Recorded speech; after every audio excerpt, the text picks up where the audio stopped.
E o que eu tenho para mostrar aqui hoje, para mim, é uma das evidências da história bíblica ou daquelas evidências contextuais que mais falam ao meu coração, porque relaciona-se diretamente com o episódio da nossa redenção, Jesus na cruz do Calvário. E eu selecionei para ler para vocês aqui o texto de Mateus capítulo 27, versículos 27 em diante. Assim diz na minha tradução. Então os soldados do governador levaram Jesus ao pretório e reuniram toda a tropa ao seu redor. Tiraram-lhe as vestes e puseram nele um manto vermelho. Fizeram uma coroa de espinhos e colocaram em sua cabeça. Puseram uma vara em sua mão direita e, ajoelhando-se diante dele, zombavam: Salve, Rei dos Judeus! Cuspiram nele e, tirando-lhe a vara, batiam com ela na cabeça. Depois de terem zombado dele, tiraram-lhe o manto e vestiram com suas próprias roupas. Então o levaram para crucificá-lo. Ao sair, encontraram um homem de Cirene, chamado Simão, e o forçaram a carregar a cruz. Chegaram a um lugar chamado Gólgota, que quer dizer lugar da caveira. E lhe deram de beber vinho misturado com fel, mas ele, depois de prová-lo, recusou-se a beber. Depois de o crucificarem, dividiram as vestes dele, tirando sortes, e sentando-se, vigiavam-no ali. Então você sabe, esse episódio aqui da crucifixão de Cristo é marcante para todos aqueles que se dizem cristãos. E a pergunta que a gente faz a partir da arqueologia, do acervo que nós temos, é que peças, que artefatos nos ajudam a compreender melhor, do ponto de vista histórico, isso que eu acabei de ler para vocês. Vocês sabem que há uma dificuldade muito grande de encontrarmos restos arqueológicos, digo restos humanos, restos ósseos, de pessoas que foram crucificadas. Até hoje só encontraram 3 exemplares de ossos de pessoas que foram crucificadas no mundo, somente 3. Por que somente 3, sendo que os romanos crucificaram milhares e milhares de pessoas? Por uma razão muito simples. O condenado à morte de cruz era tão amaldiçoado em todas as esferas da cultura romana, greco-romana até para ser mais amplo, que eles não tinham direito a um sepultamento digno. Os seus corpos eram jogados pelos romanos num tipo de terreno baldio chamado putenescum, onde ele entrava em putrefação, se tornava carne de rapina, com ratos ali, lixo, um terrível mau cheiro, porque muitas vezes os corpos não eram nem queimados, eram jogados ali mesmo. Houve situações, por exemplo, em Jerusalém, que pediram para poder tirar aquele lixo de crucificados ali por causa do mau cheiro que o vento trazia até a cidade. Então, a partir disso, você sabe que é difícil encontrar um cadáver de um crucificado. Mas dos 3 que encontraram, eu vou mostrar um para vocês. Eu tenho aqui uma réplica, essa aqui é uma réplica em resina, de um osso de calcanhar, que você está vendo aqui, isso aqui é um calcanhar humano, tá bem? Na verdade, seria aqui. Aqui estaria o pé do indivíduo, aqui seria o calcanhar. E o original dessa resina foi encontrado em 1967, após a Guerra de 6 Dias. Deixe-me contar isso para vocês. Vocês sabem que em 1948 foi fundado o Estado de Israel. Mas só na Guerra de 6 Dias é que Jerusalém foi tomada pelos israelenses e se tornou então a capital do atual país chamado Israel. E depois que tomaram Jerusalém, eles começaram agora a fazer vários trabalhos de arquitetura, de engenharia para ampliar a cidade. E quando os tratores estavam passando num novo assentamento judeu de um bairro que hoje recebe o nome de Givat HaMivtar, eles encontraram ali alguns ossuários, alguns túmulos, e dentro dos túmulos, ossuários, túmulos de 2000 anos, da época de Cristo.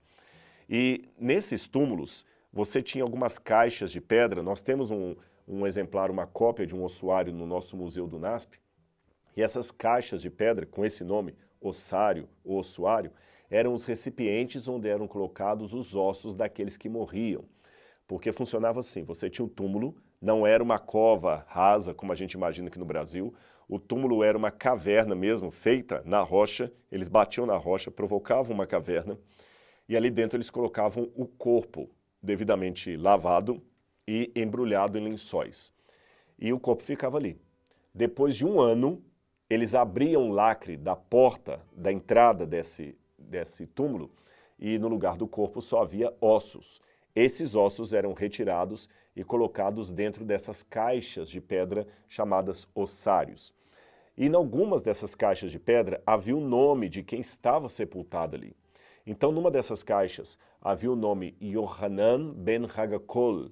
Yohanan ben Hagakol significa João, filho de Kol, ou Hagakol, né, como se diz em hebraico. Era o nome da família dele. Você sabe que o sobrenome era dado, às vezes, pela sua origem, Paulo de Tarso, ou pela sua filiação, Simão Bar Jonas, Simão filho de Jonas, Jesus filho de Davi. Então, assim que era dado o sobrenome. Então, esse Yohanan teve o seu ossário encontrado ali. Quando abriram, até aí nada demais, porque outros ossários foram descobertos, só que esse tinha uma coisa inédita. É que no osso do calcanhar que estava ali, vou mostrar novamente para vocês, ele tinha um prego. Tá vendo aqui, olha? Tinha um prego atravessando o osso. Então esse prego determinou que aquele sujeito, Yohanan, sepultado ali em Jerusalém, em Givat HaMivtar, foi crucificado. Algumas coisas chamaram atenção, entre elas o fato de que o prego, se você observar aqui, ele está torto na ponta, e várias leituras foram feitas do porquê disso. Aqui você tinha provavelmente a madeira, e o calcanhar era colocado assim, talvez os dois calcanhares foram pregados juntos, essa é uma hipótese. A outra hipótese é que um calcanhar foi colocado de um lado, pregado de um lado, outro de outro, de modo que ele ficava na cruz mais ou menos assim, com os pés pregados de um lado e de outro, tá certo? Mais ou menos nessa postura. E era uma dor terrível que ele teria sofrido. A novidade é que esse Yohanan, por alguma exceção à regra, talvez a influência política ou financeira dos seus familiares, ele teve o seu corpo poupado de ser julgado no lixão romano. Ele, por alguma exceção, repito, teve o seu corpo sepultado, apesar de ter sido crucificado. À semelhança de Jesus, que embora também tivesse como regra o seu corpo transportado para um lixão, por interferência de José de Arimateia e Nicodemos, teve o seu corpo liberado por Pilatos para ser excepcionalmente colocado no sepulcro. Alguém pode falar, mas será que esse ossário então não seria o de Jesus de Nazaré? Não, porque o nome de Yohanan está escrito ali. Além disso, a faixa etária do esqueleto dali não é a mesma faixa etária de Jesus quando morreu, que tinha 30 e poucos anos, tá certo? Então, nenhum acadêmico que eu conheço, nenhum arqueólogo, levanta a hipótese de que o calcanhar do ossário de Yohanan seria o calcanhar de Jesus. Não há essa hipótese. Mas, além do trabalho legístico que nos ajuda a entender como os crucificados provavelmente estavam na cruz, esse achado também revelou um segredo que intrigava muitas pessoas. Qual? O constante achado de pregos de crucifixão em lugares de sepultamento. Eu vou explicar isso para você. Eu tenho aqui na mão, estão vendo essa sacolinha aqui, ó? Aqui eu tenho pregos, inclusive pregos romanos, inclusive dois deles aqui, esses dois aqui, são pregos de crucifixão, tá certo? Esses pregos foram encontrados em túmulos judaicos do primeiro século. E como é que eu sei que eram pregos usados em crucifixão? Aqui vamos começar a tirar o mistério. Muitos desses pregos foram encontrados e nós sabemos que havia uma superstição judaica a respeito de pregos de crucifixão. Qual o porquê dessa superstição não sabemos. Talvez para espantar demônios, maus espíritos. Eu sei que no Tratado do Shabat, que é um tratado do Talmud, ali tem as regras do Shabat, do sábado, e diz que o judeu, no sábado, não poderia carregar nada no bolso, exceto três coisas. Três coisas o judeu poderia carregar no sábado que não iria lhe trazer nenhum conflito com a lei. O judeu poderia, no sábado, carregar no bolso um dente de chacal, de lobo, um dente de chacal, um ovo de gafanhoto, ovinhos de gafanhoto, ou um prego de crucifixão. O Tratado do Shabat, o Tratado Judaico, não esclarece qual a origem dessa autorização, por que os judeus abriam uma exceção para, no Shabat, carregar no bolso um ovo de gafanhoto, um dente de chacal ou um prego de crucifixão. mas pelo menos me dá uma informação suficiente para saber que pregos de crucifixão eram usados pelos judeus de maneira assim tão forte como simpatia, que no Shabat você poderia continuar carregando um prego de crucifixão no seu corpo. Talvez a partir dessa regra do Talmud a gente entende por que vários pregos como este de crucifixão eram encontrados em túmulos judaicos. Durante algum tempo, pensaram que os pregos encontrados nos túmulos seriam um indício que muitos ossários eram feitos de madeira e que aqueles pregos apenas eram pregos que colavam a madeira ali, colocavam o caixote pronto. Mas isso não procede por dois motivos. Primeiro deles, eu vou mostrar para vocês um prego romano aqui usado para pregar madeira. Esse aqui, um prego normal para um caixote, para um recipiente de madeira pequeno. Ele é mais fino. O prego de crucifixão é mais grosso, como vocês podem ver. Estão vendo? E esse aqui, esse definitivamente era um prego para crucifixão. A segunda coisa que nos faz pensar que não havia ossários de madeira é que nenhum exemplar disso foi encontrado até hoje. E, inclusive, tem um arqueólogo, Arié Shimron, que ele, quando encontrou o ossuário de Caifás, daquele mesmo Caifás que participou do julgamento de Jesus, ele encontrou dentro do ossário de Caifás pregos de crucifixão semelhantes a esses que eu tenho aqui, que são originais. Até levantou-se a hipótese que esses pregos de crucifixão que estavam dentro do ossário de Caifás seriam os pregos da crucifixão de Jesus de Nazaré, mas nós não podemos afirmar isso. Não há nenhuma base que permita aventar essa possibilidade. Ou seja, como hipótese remota, sim, pode ser que Caifás, até como um trunfo que ele mandou crucificar o próprio Jesus, ele tenha guardado os ossos da crucifixão de Jesus e colocado em seu ossuário. Mas nós não podemos fazer essa afirmação para longe de qualquer questionamento. Esses pregos, inclusive, ficaram desaparecidos por muito tempo e foram localizados há pouco tempo, estudados, o tipo de madeira que eles pregaram ali e coisas do gênero. Muito bem, eu já tenho a informação que os judeus guardavam pregos de crucifixão, eu já tenho um dado legístico de como os crucificados ficavam, agora dá para ter uma noção do que significava Jesus de Nazaré sendo crucificado. Agora, todo o aspecto da arqueologia e da história oferecem apenas uma parte do espectro, não dão todas as dimensões. Para isso eu preciso lançar mão da teologia. E falando da teologia, eu não posso ficar detido apenas ao evento da cruz, eu tenho que me deter também no significado daquele evento. Eu vou explicar isso para você com mais calma. Se você olhar em qualquer livro de história, os romanos crucificaram milhares e milhares e milhares de pessoas. E antes dos romanos, os gregos, os cartaginenses também crucificaram muitas pessoas. Até os assírios, que são considerados os pioneiros da arte de crucificar, praticavam o empalamento, que alguns creem que era uma forma primitiva de crucifixão. Então Jesus foi apenas mais um crucificado. Do ponto de vista teológico, a diferença da morte de Jesus na cruz do Calvário não se deveu àquilo que nós vimos, mas àquilo que nós não vimos.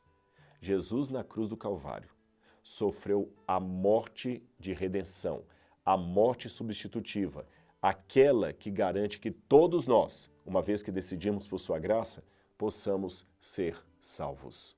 Ou seja, Jesus não foi apenas um mártir, mais um judeu crucificado. Ele foi o Cordeiro de Deus imolado que tira o pecado do mundo. Agora, da história para a teologia e da teologia para o seu coração. Como você enxerga esse episódio da crucificação de Jesus? Como é que isso fala com o seu íntimo? Eu vou dar uma ilustração. Eu estava dando aula aqui no NASP quando as Torres Gêmeas caíram. Eu me lembro como se fosse hoje. Todo mundo comentando nos corredores, você viu os aviões que destruíram as Torres Gêmeas lá nos Estados Unidos? Mas apesar de ter visto aquela reportagem, ter comentado durante o dia sobre aquilo e esperado sempre os furos de reportagem, mais detalhes, mais notícias, a minha rotina não mudou.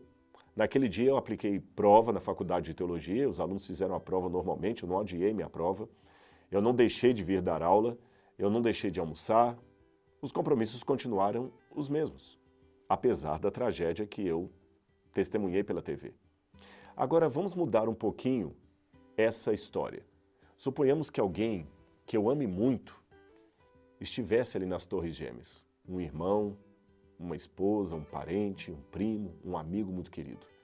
Imagine que alguém que eu ame muito houvesse viajado na semana anterior para Nova York e estava feliz trabalhando num dos andares do World Trade Center.